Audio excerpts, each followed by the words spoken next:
Welcome to it. It's Altitude After Dark with your guys, DMac and Coach Sanford. And we were getting after each other a little bit earlier today. What was that? What was that all about? Why were we doing that?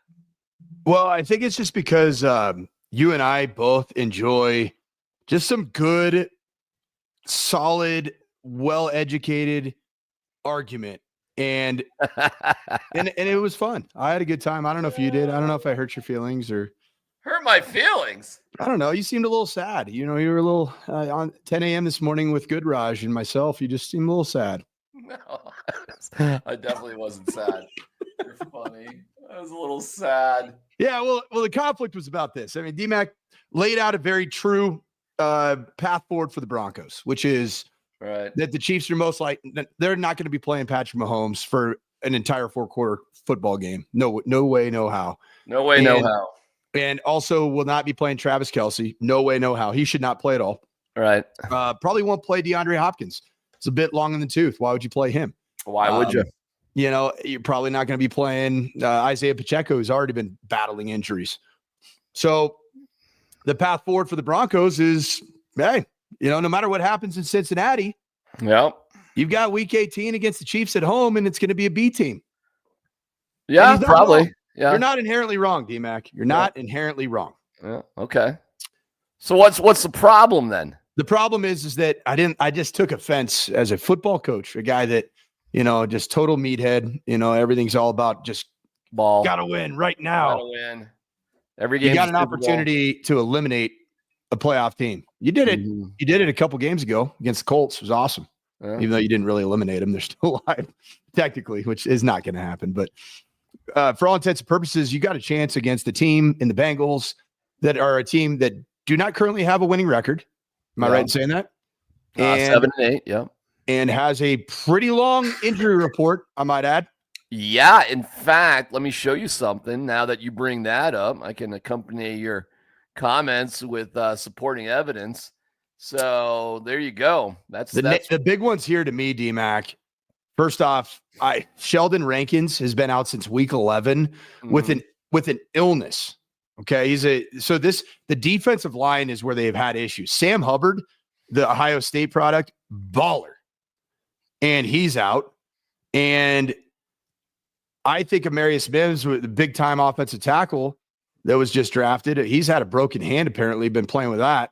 Okay, and of course T. Higgins, he's kind of been a guy that's been a little banged up in and out. I've had him on. I'm not going to say on my fantasy team, but because I know nobody cares about my fantasy team. Nobody cares about you. Yeah, but if I did have a fantasy team, he would be a player that I've noticed throughout the course of the year that's been very up and down, inconsistent, questionable every week, and hasn't had the production maybe that you would expect for a guy with that much ability.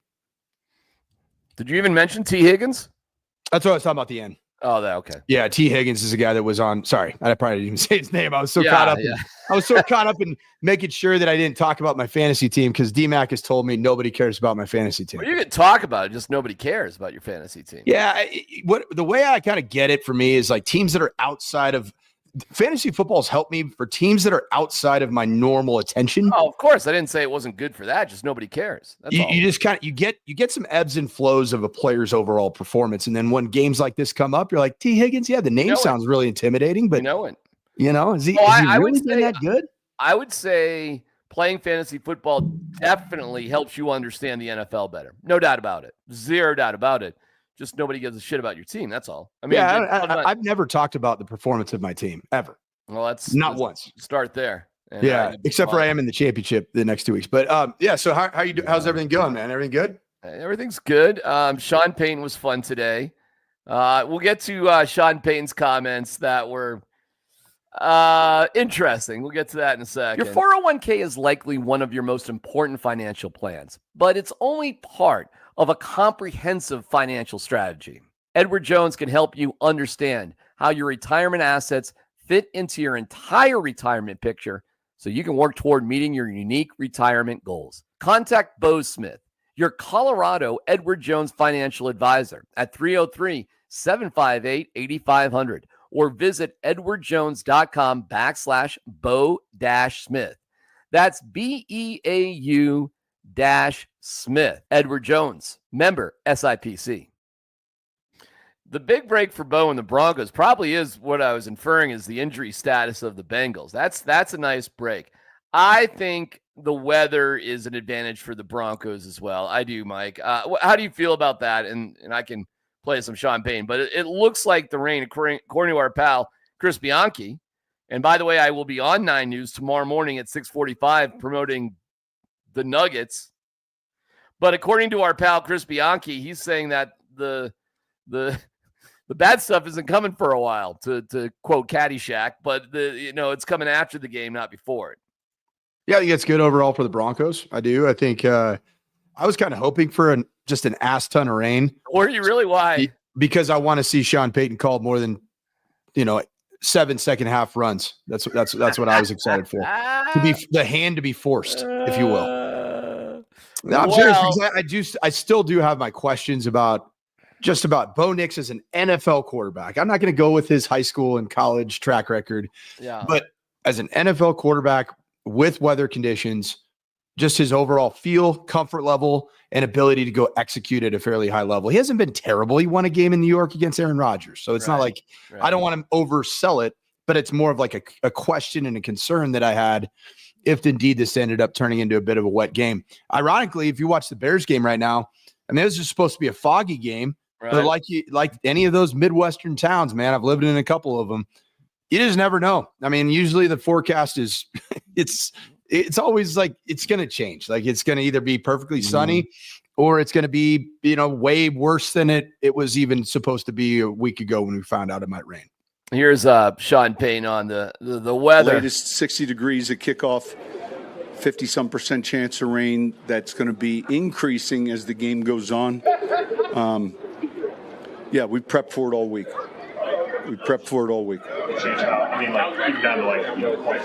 Look, everything from not wearing the shields, that get fogged up, understanding, every player who wears gloves will have 10 sets. Like in F1, you change tires. Those gloves from a series go, get a new pair on. Special teams, understanding coverage, wind, ball security, all those things. And 10 sets of gloves. Wow. Yeah. We are sparing no expense here, man. 10 cents. Wow. You got an elite ownership group, man. They can afford 10 pairs of gloves. That's not in the salary cap. You can go above and beyond in that area. That's a way you can bless your players, if you will. Do you think you'd feel guilty as a running back that you get one carry and then just it's a new drive and you just throw those gloves or no carries? Or you don't get put in, you literally don't get put in the game and you have to throw those gloves away? Because I think that'd be perfect with the way that the Broncos have rotated the running back position. Is every time a running back gets a carry, they know they're coming out anyway. Right. So they might as well come out and then hand their gloves to the equipment manager, get a new, fresh set, and then 3 plays from then they'll be in for one more play and another set of gloves. And rinse, repeat, recycle. And then we go to the minutia of coaching, the fine points of coaching. Already done it. Buckets, like as wet as you can make them. And then receivers and how you handle you just have to adjust. The end zones in this field are slick. And if you watch the tape, so the way they're logoed or, I've seen 3 or 4 different players slip, and it changes maybe thoughts with what you want to do in the tight red route-wise. I've watched guys try to run double moves and slip because of the paint, all of that. Oh, we're not messing. Bruh.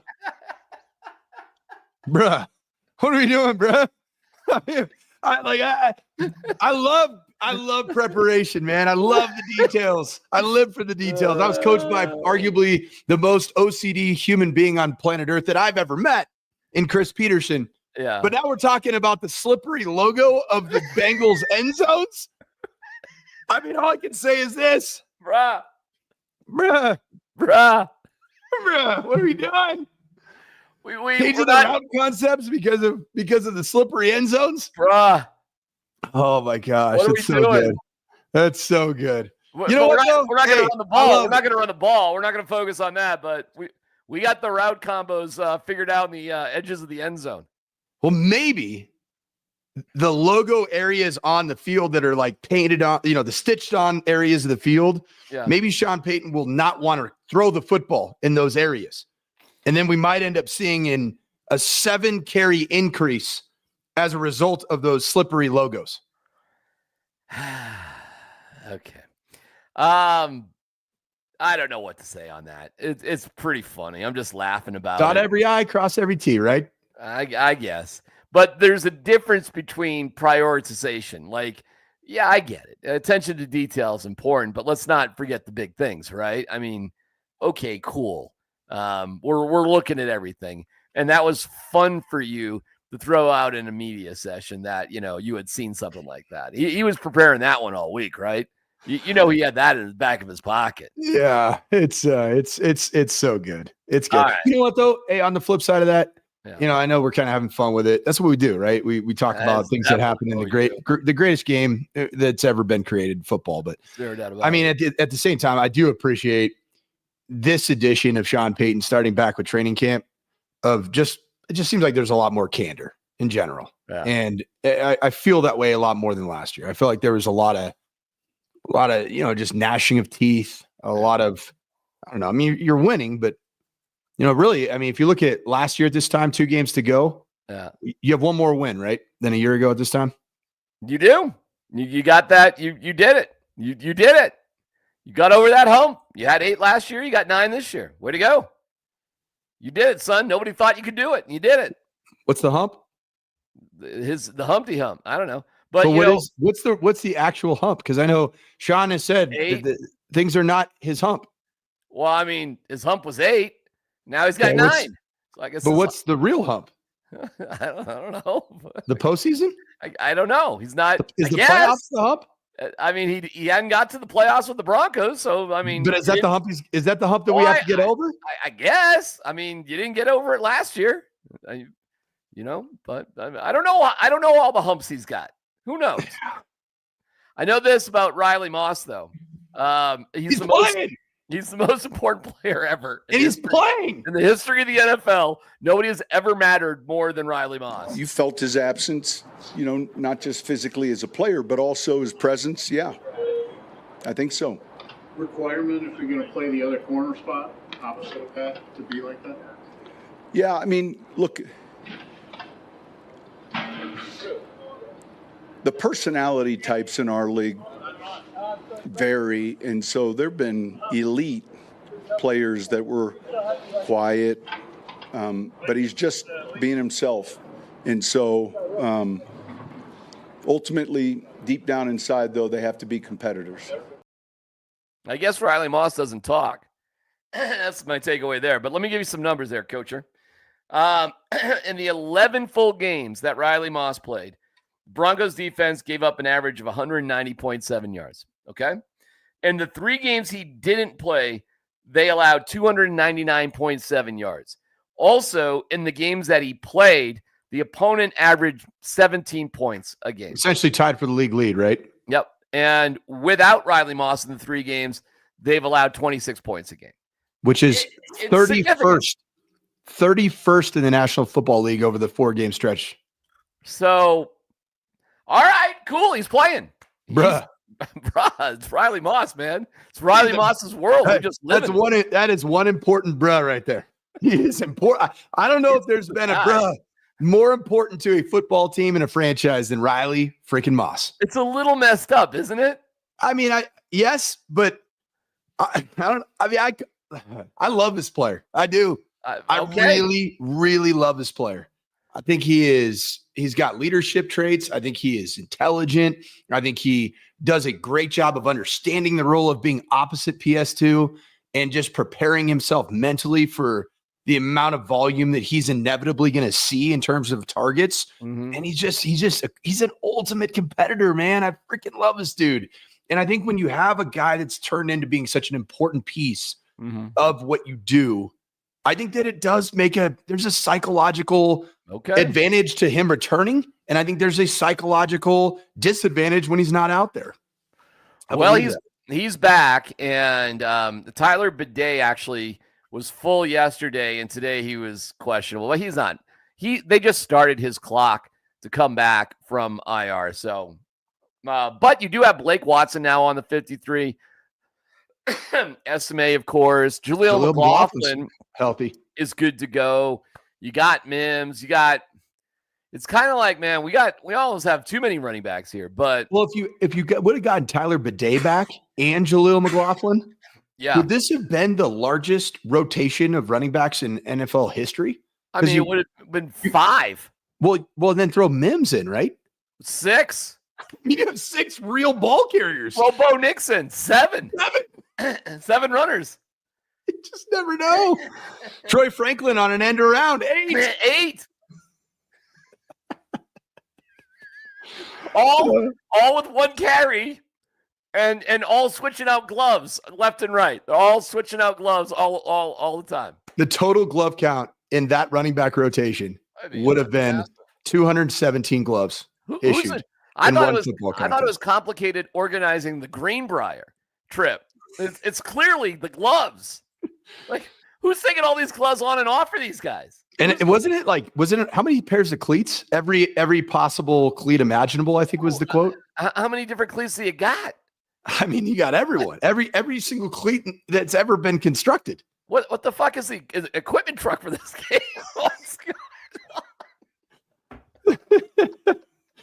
I think they sent it via one of those transcontinental railroads. It's one of those long trains that you waited a red light for about 27 minutes. That's actually the Broncos equipment train on the way to Cincinnati. All right, I got some other fun stuff. The audio is not great here, but here is Jeff Saturday ripping on Bo Nix. This is great. Nobody's trying to watch Bo Nix, a rookie quarterback, play over Joe Burrow. Everybody's tuning in. Joe Burrow, Jamar Chase, T. Higgins. Come on, man. I get what you're saying about how they got there. I'm with you. But they get in the playoffs, it's a much better story. I don't care who travels. Anybody want to watch a rookie quarterback up in the playoffs, man? Come on. Dang. I recognize that face. That's what I look like when I've had a couple of cocktails and I wear a sweater. My face just looks like it's about to explode because it's. Was so that an red. ugly Christmas sweater party that he was like mid? He snuck away to jump on a quick first take pod. He's definitely had some cocktails and he's sweating his ass off. And he's probably slimmed down a little bit from when he was a center. But there's still that fat guy inside of you. You know what I'm saying? I mean, that's always going to be there where you just start blathering on and your head looks like it's about to explode like a Christmas light. Nobody's trying to watch Bo Nix, a rookie quarterback, play over Joe Burrow. I don't know, man. He's just going on. What's his problem? What's your problem, Jeff? I think it's probably maybe the truth serum of a few toddies coming out maybe for the actual NFL desire is for Joe Burrow to be in this postseason. Yeah. I think that's a real storyline. I felt it. I think people would rather see Joe Burrow throw for 472 and potentially beat Mahomes again in the postseason than to see Bo Nix lead a game-winning drive and the field goal get blocked in the postseason. Give me the worst combo. Give me that Broncos Seattle Seahawks rematch for the worst Super Bowl pairing for national TV. Can you think of a worse one that would be charging down the tracks possibly at you? That might be the worst one for the country. The rematch, Seattle and the Broncos. Oh, that was bad. We would love it. Obviously, it'd be great. But the Chargers are an interesting story with Harbaugh and Herbert. They are, but they're so banged up, man. I get it. But just from a storyline perspective, Lamar's an MVP. The Bills with Josh Allen. The dynasty continues for Mahomes. Even redemption for Russell Wilson would be a hell of a story if Pittsburgh could get in there. And then there's Bo Nix. And Geno Smith. This little mini, they'd be like little mini, like you buy them at Disneyland, the cheap or the very expensive but bad laser beams that pew, pew, pew, pew, all over the place. Hey, by the way, and we'll get to Deion Sanders and weed here in a second, plus Miss Peggy, and Jameis Winston does the best commercial of all time. And we'll get to all of that coming up.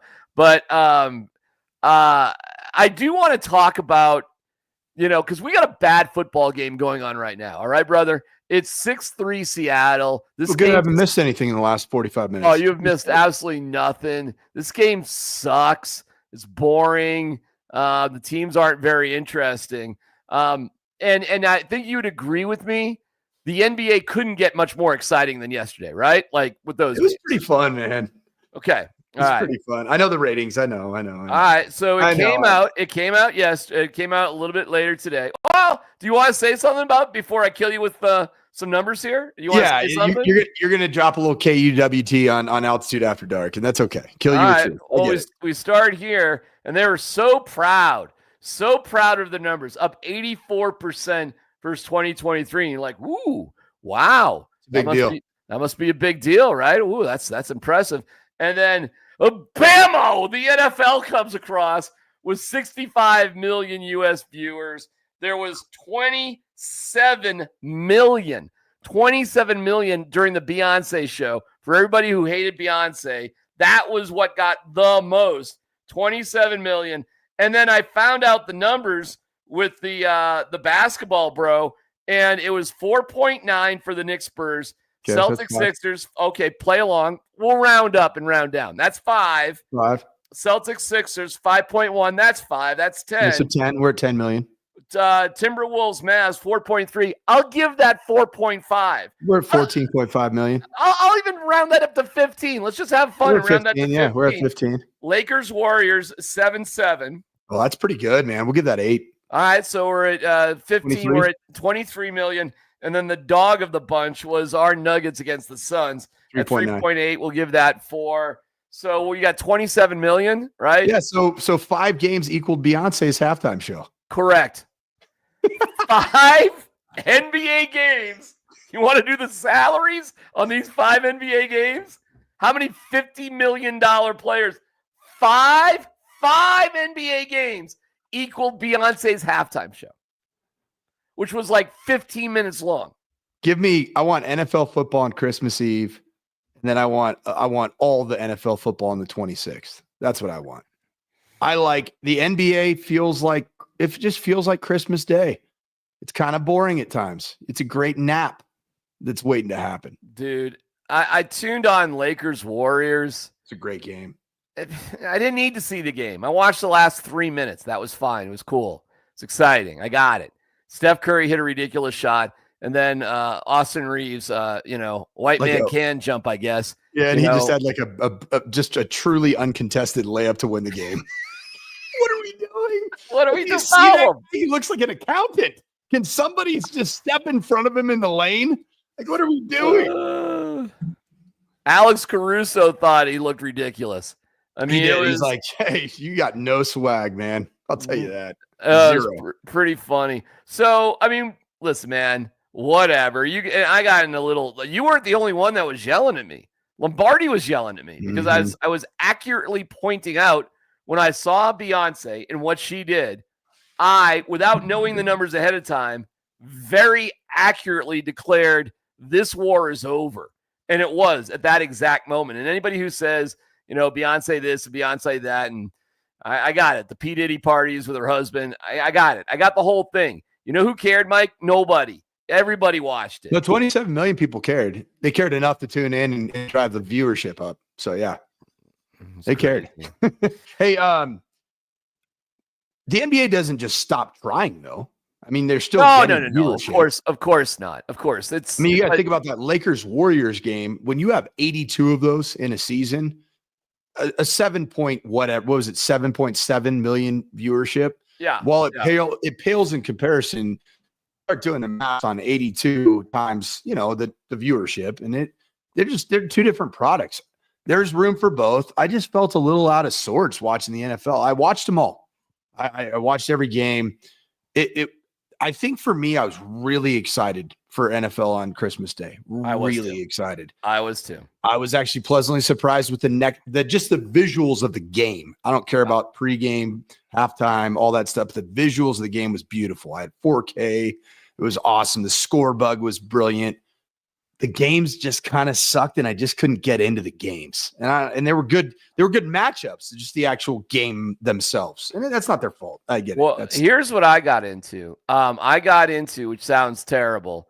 the Chiefs really putting it together and watching great players Boy, they play. look good. And I also got into the fact Russell Wilson was terrible, and now is 6-4 as a starter with 5 sacks, a pick in the end zone, and looking hapless out there. That pick in the end zone was so bad. So bad. It But boy, we really miss like receivers for the Broncos flailing their arms all around because they're so open. But Russ brought that back yesterday. We got a nice taste of that with the Steelers yesterday. And then TJ Watt is just like beside himself afterwards because he realizes we don't have a quarterback. We don't have a quarterback. Well, and their defense was not good too. Their defense sucked yesterday. They got eaten up, man. The vaunted Steelers defense.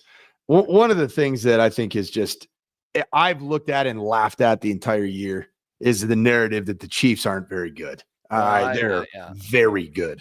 Yeah. And they just know how to win football games, and they know how to go through a season now.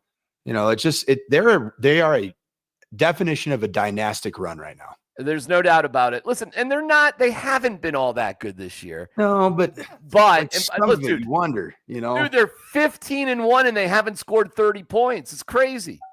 Meanwhile, there's like 3 other teams like the Patriots and couple of other bottom dwellers that haven't scored 30. Like got 3 wins. I mean, that's the way it works out. It's unusual what they're doing. But when I saw it yesterday, I was like, that's trouble. That's trouble. And by the way, I'm starting to wonder if Patrick Mahomes throughout the course of the season during the game is thinking about how can I build my resume of the most close victories in the history of the position? Because really almost every one of their games was a 1-score game. I mean, all but 4? I get the impression that he's just wondering where he's going to hang out with Jake from State Farm after the game. I think Mahomes is efficient. And I think he probably thinks to himself, what do I have to do to win this particular game? And that's exactly what I'm going to do. And that's it. I don't need to do more. I think he's probably the most efficient quarterback of all time, Coach. How about that one for a hot take? And he still also does some wild things. Like watching that game on Christmas Day, just all like even the way he gets to a check down sometimes, it goes for a massive play. He's like stumbling to his left and he hook shots it. He's changed the way the position's played. There's no doubt in that. Unbelievably, 31-2 is not a scoregami, which is crazy to me that has actually happened before. There's actually been another NFL game that finished 31-2. Don't ask me when, but it wasn't a scoregami. That being said, I was not bored watching the Ravens game because I am dazzled by Lamar Jackson. It is awesome to watch. You are you not entertained by Lamar? I love him. I love him. I love his growth. I love the fact that he came into the league, somebody that I had watched play and was very much for the first 3 years of his career, even maybe the 4th year of his career, was doubted as a thrower of the football. And now he's arguably the best at it right now, at least in the regular season. When people take away the ability to run or just say, hey, we're going to keep everything in front of us and so we can tackle them and not give them 30-yard gains in the ground game, he just carves you apart. He's accurate. He's instinctive. I like if I were to go recruit, if I'm a college, if I was a college quarterback coach, I would do everything in my power to find Lamar Jackson. That's who I want. Oh my God. How do you defend Lamar Jackson? How do you defend him? You don't. Pick your poison. And I mean, this goes back obviously, but what he did to my orange in college with Louisville is, dude, it was. I've just never seen anything like it. I mean, it was like a video game. It was so ridiculous. So, hey, good for him, man. And it's an outsider shot, but you could have another Harbaugh Bowl. You could, possibly. I mean, I don't know if the Chargers got that in them, but, the possibility exists. We're going to get to a little CU stuff. And as a head coach, I wonder if you had to make the same speech Dion I love made. this. We'll get to that in just a second. But first, this. In times of financial uncertainty, how can you stay on track? Call someone who's invested in your success. Beau Smith, your Colorado Edward Jones financial advisor, can help you. He'll work to build a complete picture of your financial life, including your unique goals and passions, so he can help you achieve what's most important to you. Call Beau at 303-758-8500 to schedule an appointment today, or visit edwardjones.com/Beau-Smith. That's BEAU-Smith. Edward Jones, member SIPC. It's funny, and you're just getting into this as a parent, and maybe you've had a taste. Have you traveled with your daughter and her softball team? Like, we're going to Vegas or we're going to Texas or something like that. Have you done a road trip with her and her friends? Not yet. No, I don't know if I'm ready for that. And you haven't done that with your sons yet either, have you? No, I haven't had the bandwidth to do travel anything just because of, all this stuff. But at some point it'll happen. Okay. Yeah. And when you certainly have traveled with your college kids. Ain't no doubt about that. You've done that. So I'm going to play you this, and I can't wait to hear your insight about this moment that you got to, I guess, address the team about how to behave in the hotel and on the road. If I smell smoke on any floor, or if I get somebody that tells me somebody's smoking on that floor, that would be your last puff. Yeah, I'm just trying to tell you. It's going to be your last puff. That's going to be your last puff. I hope it was good, because that's going to be your last one. I promise you, if I smell smoke on your clothes at practice in the morning or at breakfast or anything, that's going to be your last time. I promise you, you will not embarrass us. When the last time? Who's been here? Where's the OBs at? Where's the OBs? When the last time y'all been in a bowl game? Never. And you gonna let some fool mess it up? All right, walk me through this moment. It was actually 2020, the last bowl game. It was the Alamo Bowl. Just neither here nor there. Okay. What Coach Prime said, and I actually listened to the entire clip, and I showed my wife, and he talked about anybody who embarrasses this university, you're going home, right? Before he talked about the puff and it being your last puff. That is such a real thing in college athletics, okay? I'm not going to name programs, all right? But I will say this. I got a head coaching job, and I went – have you ever seen, when there's a bowl game and there's a head coach that took another job and there's an interim coaching the bowl game? Yes. And there's an awkward sideline interview with next year's head coach that just seems like, what is that guy actually doing at the game? Right. That was me at Western Kentucky.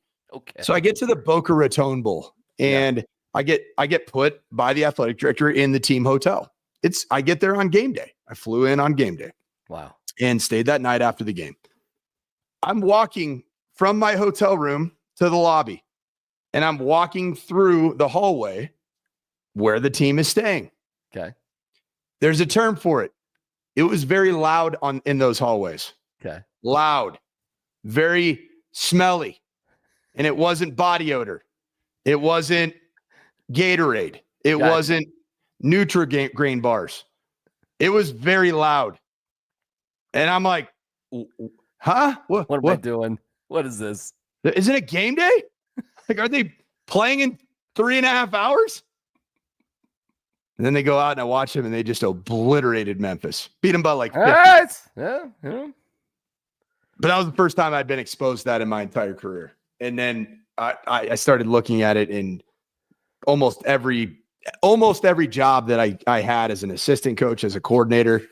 This was a real thing. Yeah. The old team hotel. The old team hotel. In fact, it was so bad one time in Huntington, West Virginia. Uh-huh. Marshall, as in we are Marshall. Okay. Wives had come. We went out to a little dinner, walked to the place like along the little river there in some small town in West Virginia that we stayed for the hotel. Yeah. I get a panicked call from my director of football operations. Uh-huh. That one of our players said, yep, set off the smoke alarm, and the entire hotel had to be evacuated. You gotta be kidding me. I'm dead serious. Because he was smoking weed. I'm guessing that's what happened. Well, you don't want to embarrass yourself, and it's hard, man. It's a really hard fight as a coach. But again, we're seeing some moments, and I'm sure they'll take things somewhat seriously. But when you get to these games that just don't really matter, there are a lot of laughs in that room. Like, okay, like we'll stop now, coach. That sort of thing. And there probably were some looks around the room like, who's into this stuff and who's not. And, in all fairness, are the players who are over 21 allowed to have a beer or a margarita? That's a part of Bowl Week. You're 22 years old. Another issue is that I made the decision. Shiloh's 24. Yeah, there's plenty of players. Shane Cokes, the transfer from Dartmouth, the defensive end, he's got to be 24 himself too. He's second year as a post-grad player. Isn't the punter from Australia 30? Right? I don't know. Listen, I get it. No drugs. The realest thing that Coach Prime said that I just felt, man, when he said it, I'm like, I've been there. What's that? Is when you dap up the boys, right before practice or right before a game and it's living in that hoodie, man, that smell. It is so real, man. You're like, yep. Yeah. He's ready to go. Ready to go. He's ready to roll, On the lighter side of things, let's say hi to Miss Peggy. At 100 years young, made her way down to San Antone. Hi, Buff Nation, Buff fans. We're on a big limo down here in San Antonio getting ready to go to a pep rally for the Alamo Bowl, which we're going to win, by the way, but we're going to give them a few cheers to help them along the way. So go Buffs.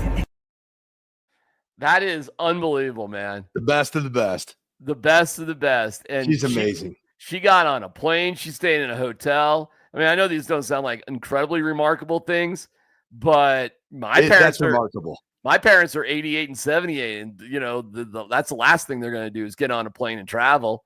Yeah, my 69-year-old mother, I think she might be on her last flight here in the next couple of years just because she doesn't want to go anywhere anymore. I got it. And there's Miss Peggy in the stretch on the PJ. I assume she wasn't standing on the Southwest counter. I don't know. I don't know what she was doing.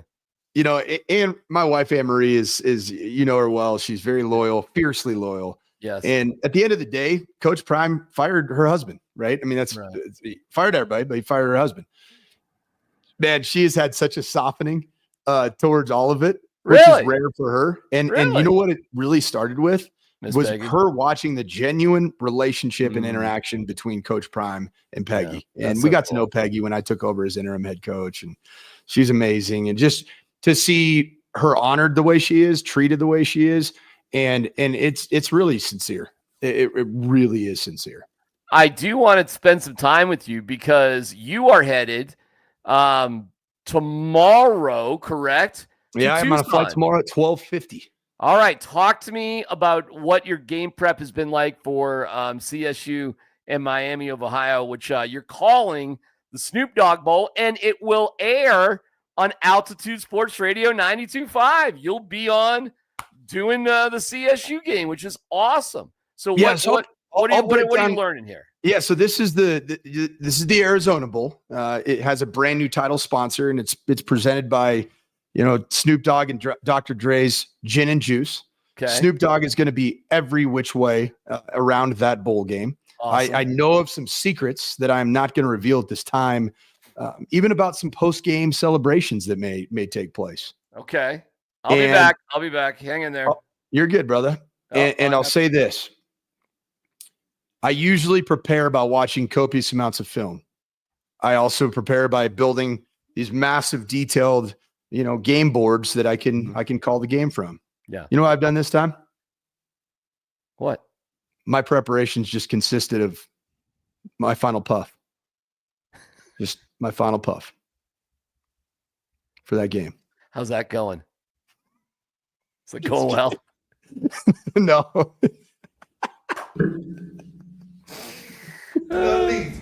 If I smell smoke on any floor.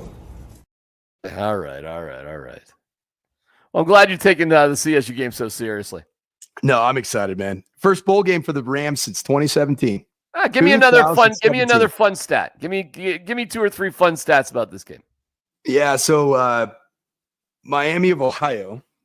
Okay, I'm gonna read this to you. You're gonna like this one. All right. Coming in fresh.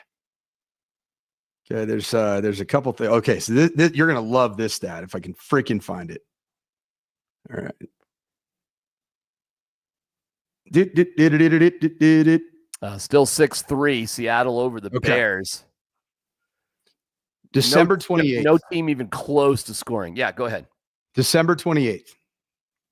A day that will live in college football and pro football history. Mm-hmm. December 28th, in addition to the Broncos and Bengals pivotal matchup and many other NFL games that are going to be played on Saturday that day. True. 8 bowl games are being played on December 28th. How about the that? most on one day since January 1st of 1994 when I was at the tender age of 12 years old. My God. I have another one here. Okay. Miami of Ohio. Yeah. Is one of 5 schools, 5 universities that have a president that graduated from the university. Okay. And a Super Bowl winning quarterback. Well, Ben Roethlisberger's the easy one. And now you're going to make me name the president that graduated from Miami of Ohio? Yep. I'm going to say it is Eisenhower. It is Benjamin Harrison. Oh, man. That was my next guess. All right. That is Coacher on the Arizona Bowl. Everybody's just calling it the Snoop Dogg Bowl, but I mean, you know, I guess it's got another name. And you'll be checking in with me and Tyler, who will be on at some point tomorrow. And at some point, you'll check in. So we'll be happy to have you on the Ray Didio show doing that. We wrap up with our moment of Zen on Altitude After Dark. And we bring you Jameis Winston, who is an endorser for Popeyes. Now, listen, Mike, you've done some live commercials. I've done a lot of live commercials. But I got to tell you this, man. I have never, ever in my life done a commercial as good as Jameis Winston is going to do right now for Popeyes. Popeyes.